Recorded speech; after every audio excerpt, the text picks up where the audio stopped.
الشمس والقمر بحسبان سورج اور چاند ایک حساب مقرر سے چل رہے ہیں. والنجم والشجر يسجدان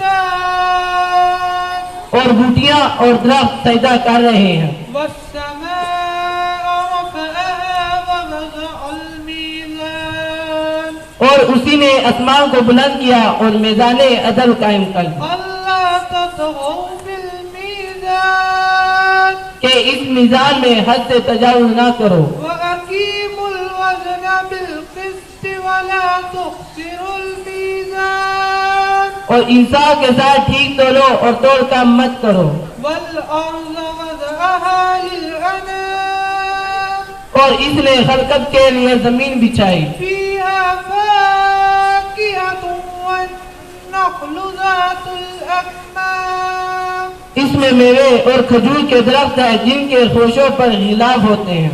والحب ذو الأصل والريحان اور اناج جس کے ساتھ بھوس ہوتا ہے اور خوشبودار پھول. فبأي آلاء ربكما تكذبان تو ایک گروہ جنوں ان تم اپنے پروردگار کی کون کون سی نعمت کو چھٹلاؤ گے. صدق اللہ